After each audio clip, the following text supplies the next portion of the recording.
What's going on, YouTube? This your boy Southern Cal. I am one half of that No Gloves podcast. Shout out to my co-host 9 Million Meals. Real quick before we get into this video, need y'all to please hit that like button, hit that subscribe button. Also, smash the notification bell so you will be among the first to be notified when we drop our latest YouTube content. Now, let's get into it. So, I just want to give my thoughts on the Diddy situation. For those of y'all who've been hiding under a rock, you all know that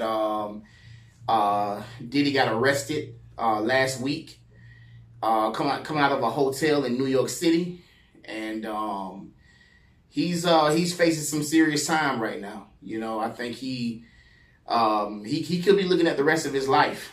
You know, being that he's already 54 years old. Yeah, and if he gets 30 years, then that's pretty much the rest of his life. You know, he'll be about 80 years old when he gets out. You get what I'm saying? So, but he's locked up right now, you know, facing racketeering charges, sex trafficking charges, you know, intimidating witnesses, you know, all type of stuff, man. So it's not looking good for the diddler right now. You know what I'm talking about? So we know that when was this? We know that last year, you know, Cassie came out against him, and she dropped that lawsuit on him. You know, and then, you know, when she dropped that lawsuit on him, then the video came out of him beating her up, you know, kicking her like a field, like she's a football, and you know what I'm talking about, like as if he was kicking a field goal. So you know, he did some pretty bad things to Cassie. The reports from Cassie's lawsuit saying that, you know, he forced her to have sex with male escorts, you know, against her will while he watched, because I guess he was into that cuckold type stuff, you know what I'm talking about? So so he made her, you know, he would fly her out to different areas, different places, and hire male escorts, you know, to have sex with her while he sat and watched, and while he pleased himself, you know. And you know, he was into all types of stuff, man, you know, different type of drugs, and you know, a bunch of stuff, a bunch of things, you know what I'm saying, Diddy was doing behind closed doors that people have been saying about him for years. And I just want to give my thoughts on this recent, you know, what's been going on with him recently, or what I feel is going to happen to him. You know, what I feel like it's over with for him. You know, he got locked up. He tried to offer them $50 million to grant bail. He offered it to him twice, actually. And his defense team was even saying that he was willing to wear a monitor, an ankle monitor, and be on house arrest for however long the case, you know, however long they decide to drag the case out. You know, these cases drag out for a long time, 2 years, 3 years. I mean, you know what I'm saying? These cases are, you know, they're stretched out. You know what I'm saying? As I was always told that the wheels of justice move very slow, extremely slow. So, but, you know, he was denied bail twice, you know, even after they offered them $50 million, he offered the judge $50 million to grant bail. $50 million, I mean, who can't use 50 M's? Who can't use 50 M's? I know I can use 50 M's. I definitely can use 50 M's. You get what I'm saying? So, you know, but I don't think it's looking too good for him right now. I think that just on the racketeering charge, you know, itself, you know what I'm saying, I think that's about 30 years just on the racketeering charge itself. I mean, I'm saying not 30 years, but about 20 years just on the racketeering charge itself. And if it's with the racketeering charge, and then, you know, if the other ones go through or whatever, you know what I'm saying, that's going to be like an extra 10 years or whatever. So I think, you know what I'm saying, at the most, you know what I'm saying, or at the least, he's looking at about 30 years. So I think they're gonna drag this out. They're gonna really drag this out. They're gonna drag it out just like they did the R. Kelly, the whole R. Kelly situation.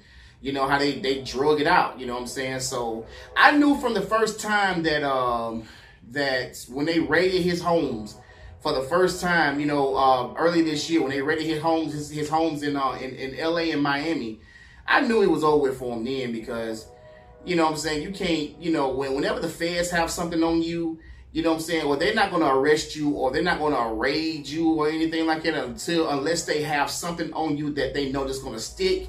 If they got something that's solid on you that they know that's going to stick. It has even gotten so bad to the point to where people are starting to step down from their positions. You know, Usher, you know, we saw that what Usher deleted over 7,000 tweets. You know, I think it was another artist that did the same thing. I can't think of the name, but another artist did the same exact thing. You know, deleted a bunch, like hundreds and hundreds of tweets from her Twitter, and you know, they said that, you know, they had that P Diddy had politicians who was a part of these freak offs and, you know, all this stuff, man. This was a very powerful guy, man, and you know what I'm saying, he liked to party. He liked to throw parties. You know, so I know that people were saying, you know, rest in peace Tupac, where they feel like Tupac is finally getting his justice, but I don't think he's not going down for Tupac. But I'll talk about that in another video. But my quick thoughts on what's going to happen, you know what I'm saying, to P Diddy is that I don't think he's going to ever see the light of day again. I think it's going to be over with for him. I think I feel sorry for his kids. Well, mainly his daughters. I feel sorry for his daughters because I feel like his sons were a part of it. You know, I feel like, you know what I'm saying, just like with Christian King Combs, I feel like he was a part of it, to be honest with you. But I mainly feel sorry for his daughters because I know he has 2 twin daughters and then he has another a baby daughter, you know what I'm saying, who ain't even 5 yet. So I feel sorry for them, especially, you know what I'm saying, the twin daughters, because they lost their mother, which was, you know, was Kim Porter. And now, you know what I'm saying, to lose their dad as well to the system, you know what I'm saying? And so, but that's just, you know, that's just what happens, you know what I'm saying? I think that Diddy had to know that his days were numbered, or, you know, the days of his freedom were numbered, you know what I'm saying? So I think he knew this. And I think that's why he came back to New York City, you know what I'm saying, when he was out signing autographs and shaking hands and taking pictures with fans and all of that all over New York City, because I think that, you know, I think he knew that his time was coming. He knew that there was going to be something, that it was only a matter of time before he was, you know, before he was locked up, before they was to come and get him. And so yeah, I'm going to monitor this thing closely to see, you know, to see what happens. And, you know, and I'll be back, you know what I'm saying, with some more of my thoughts, you know, on the situation. But, until next time, this your boy Southern Cal. If you guys are feeling generous, you know what I'm saying, and you want to donate, you know what I'm saying, you want to donate to the podcast, you want to donate to the channel, all that will be in the description, but also it'll be up on the screen as well. So feel free, you know what I'm saying, do not hesitate to bless the Cash App, you know what I'm talking about, all that good stuff, man. So until next time, I'll get back at y'all again. Gone.